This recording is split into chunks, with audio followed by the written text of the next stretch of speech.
നമ്മെ വിട്ട് സൂര്യനും അകലുന്നുണ്ടോ? ഭൂമി സൂര്യനെ പരിക്രമണം ചെയ്യുന്നത് വൃത്താകൃതിയിലല്ല, മറിച്ച് ദീർഘവൃത്താകൃതിയിലാണ് എന്ന് നമുക്കറിയാം. ഇതനുസരിച്ച് ഭൂമി സൂര്യനെയാട് അടുക്കുകയും അകലുകയും ചെയ്യുമെന്നും നൂറ്റാണ്ടുകൾ മുൻപേ നമുക്കറിയാം. എന്നാൽ ഭൂമിയും സൂര്യനും തമ്മിലുള്ള ആണ് വർദ്ധിക്കുന്നതെങ്കിലെയാ? ഇവിടെ ഉദ്ദേശിക്കുന്നതും ഈ അകൽച്ച തന്നെയാണ്. സൂര്യൻ ഓരോ വർഷവും ഭൂമിയിൽ നിന്ന് സെന്റിമീറ്റർ ഇഞ്ച് അകലുന്നുണ്ട്. എന്ന ഈ അകൽച്ച മനുഷ്യന് ഭാവിയിലെങ്കിലും പ്രശ്നമുണ്ടാക്കുമയാ? ഇല്ല. കാരണം പറയാം. അകലുന്നതിന്റെ കാരണം എന്തായിരിക്കും? സൂര്യനിൽ അനുനിമിഷം നടക്കുന്ന എന്ന പ്രക്രിയയും എന്ന പ്രതിഭാസം മൂലവും കാലക്രമേണ അതിന്റെ പിണ്ഡം നഷ്ടപ്പെടുന്നുണ്ട്. കാരണം സൂര്യന്റെ പിണ്ഡം അഥവാ തന്നെയാണ് പ്രകാശമായും സൗരക്കാറ്റായുമൊക്കെ ഗ്രഹങ്ങളിലേക്കും മറ്റും എത്തുന്നത്.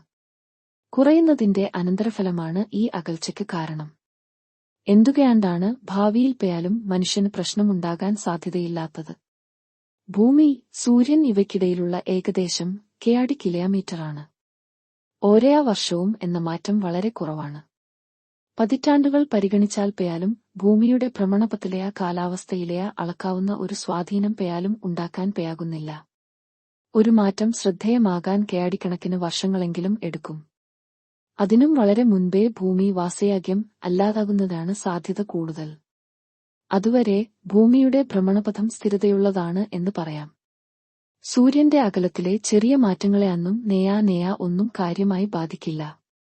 ഇതുപോലുള്ള നടക്കുന്നത് ദശലക്ഷക്കണക്കിനെയാ കണക്കിനെയാ വർഷങ്ങളെടുത്താണ് സംഭവിക്കുന്നത് എന്നുള്ളതുകൊണ്ടും നമ്മുടെയൊക്കെ ആയുസ് അതിനെ അപേക്ഷിച്ച് തുച്ഛമാണ് എന്നുള്ളതുകൊണ്ടും പേടിക്കേണ്ട കാര്യമില്ല.